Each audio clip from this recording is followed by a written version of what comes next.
മാസം തുടങ്ങിയതേയുള്ളൂ. പക്ഷേ കേരളം ചുട്ടുപൊള്ളുകയാണ്. പകൽ താപനില 40.5 ഡിഗ്രി സെൽഷ്യസ് വരെയായി. തൃശൂർ അതിരപ്പിള്ളിയിൽ 40.5 ഡിഗ്രിയും പത്തനംതിട്ടയിലെ കുന്നന്താനം, തിരുവല്ല, കണ്ണൂർ, ചെമ്പേരി എന്നിവിടങ്ങളിൽ 40 ഡിഗ്രിയോടടുത്തുമായിരുന്നു ഇന്നലെ രേഖപ്പെടുത്തിയ ചൂട്. സംസ്ഥാന ദുരന്ത നിവാരണ വകുപ്പ് സ്ഥാപിച്ചിട്ടുള്ള ഓട്ടോമേറ്റഡ് കാലാവസ്ഥാ മാപിനികളിലെ കണക്കാണിത്. ഈ കണക്ക് കേന്ദ്ര കാലാവസ്ഥാ വകുപ്പ് ഔദ്യോഗിക രേഖകളിൽ ചേർക്കാറില്ലെങ്കിലും അവരുടെ വെബ്സൈറ്റിൽ ഉൾപ്പെടുത്താറുണ്ട്. കേന്ദ്ര കാലാവസ്ഥാ വകുപ്പിന്റെ കണക്കുപ്രകാരം കഴിഞ്ഞ ദിവസം കണ്ണൂർ വിമാനത്താവളത്തിലായിരുന്നു ഉയർന്ന താപനില 37.9 ഡിഗ്രി സെൽഷ്യസ്. ചൂട് ഇനിയും കൂടുമെന്നാണ് കാലാവസ്ഥാ വകുപ്പിന്റെ മുന്നറിയിപ്പ്. തിരുവനന്തപുരം, കോഴിക്കോട്, കണ്ണൂർ ജില്ലകളിൽ ഇന്നും ചൂടുമായി ബന്ധപ്പെട്ട യെല്ലോ അലർട്ട് പ്രഖ്യാപിച്ചു.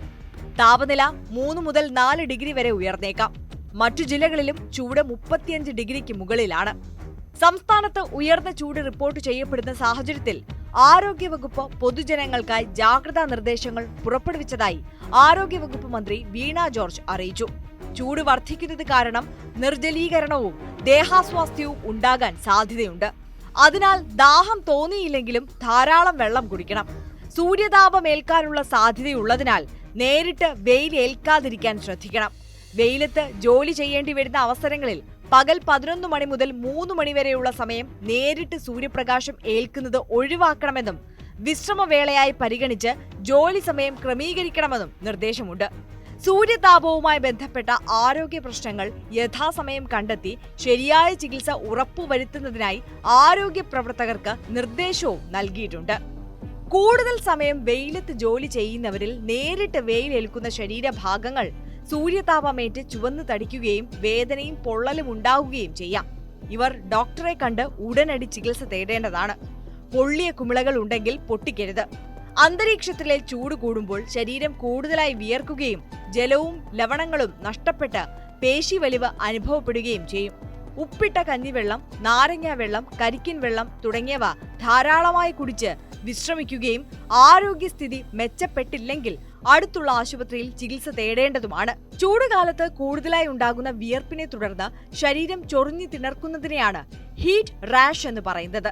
കുട്ടികളെയാണ് അത് കൂടുതൽ ബാധിക്കുന്നത്. ഇങ്ങനെയുള്ളവർ അധികം വെയിൽ ഏൽക്കാതിരിക്കുകയും തിണർപ്പ് ബാധിച്ച ശരീരഭാഗങ്ങൾ എപ്പോഴും ഈർപ്പരഹിതമായി സൂക്ഷിക്കുകയും വേണം. കുട്ടികളിൽ നിർജ്ജലീകരണവും ക്ഷീണവും ഒഴിവാക്കാൻ കുട്ടികളെ വെള്ളം കുടിക്കാൻ ഓർമ്മിപ്പിക്കുന്നതിന് എല്ലാ സ്കൂളുകളിലും രാവിലെ 10:30-നും ഉച്ചയ്ക്ക് 2:30-നും ബെല്ലടിക്കും. അന്തരീക്ഷ താപം ഒരു പരിധിക്കപ്പുറം ഉയർന്നാൽ മനുഷ്യ ശരീരത്തിലെ താപനിയന്ത്രണ സംവിധാനങ്ങൾ തകരാറിലാവുകയും ശരീരത്തിലുണ്ടാവുന്ന താപം പുറത്തേക്ക് കളയുന്നതിന് തടസ്സം നേരിടുകയും ചെയ്യുന്നു. തുടർന്ന് ശരീരത്തിന് പല നിർണായക പ്രവർത്തനങ്ങളും തകരാറിലായേക്കാം. ഇത്തരം ഒരവസ്ഥയാണ് സൂര്യാഘാതം എന്ന് പറയുന്നത്. വളരെ ഉയർന്ന ശരീരതാപം, വറ്റി വരണ്ട് ചുവന്ന് ചൂടായ ശരീരം, ശക്തിയായ തലവേദന, തലകറക്കം, മന്ദഗതിയിലുള്ള നാഡീമിടിപ്പ്, മാനസികാവസ്ഥയിലുള്ള മാറ്റങ്ങൾ തുടങ്ങിയവയും ഇതേ തുടർന്നുള്ള അബോധാവസ്ഥയും സൂര്യാഘാതം മൂലം ഉണ്ടായേക്കാം. ഉടൻ തന്നെ ഡോക്ടറുടെ സേവനം ലഭ്യമാക്കേണ്ടതാണ്. സൂര്യാഘാതം, താപശരീര ശോഷണം എന്നിവ ഉണ്ടാകുമ്പോൾ ചെയ്യേണ്ട കാര്യങ്ങൾ എന്തൊക്കെയെന്ന് നോക്കാം. സൂര്യാഘാതം ഏറ്റതായി സംശയം തോന്നിയാൽ വെയിലുള്ള സ്ഥലത്ത് നിന്ന് തണുത്ത സ്ഥലത്തേക്ക് മാറി വിശ്രമിക്കണം. ധരിച്ചിരിക്കുന്ന കട്ടി കൂടിയ വസ്ത്രങ്ങൾ നീക്കം ചെയ്യുക. തണുത്ത വെള്ളം കൊണ്ട് ശരീരം തുടയ്ക്കുക. ധാരാളം പാനീയങ്ങൾ കുടിക്കാൻ നൽകുക. ഫലങ്ങളും സാലഡുകളും കഴിക്കുക. ആരോഗ്യസ്ഥിതി മെച്ചപ്പെടുന്നില്ലെങ്കിലോ ബോധക്ഷയം ഉണ്ടാവുകയോ ചെയ്താൽ അടുത്തുള്ള ആശുപത്രിയിലെത്തിച്ച് ചികിത്സ ഉറപ്പുവരുത്തുക. ഇതോടൊപ്പം ചില പ്രതിരോധ മാർഗങ്ങളും സ്വീകരിക്കാവുന്നതാണ്. ചൂടിന് കാഠിന്യം കൂടുമ്പോൾ ദാഹം തോന്നിയില്ലെങ്കിൽ പോലും ധാരാളം വെള്ളം കുടിക്കുക.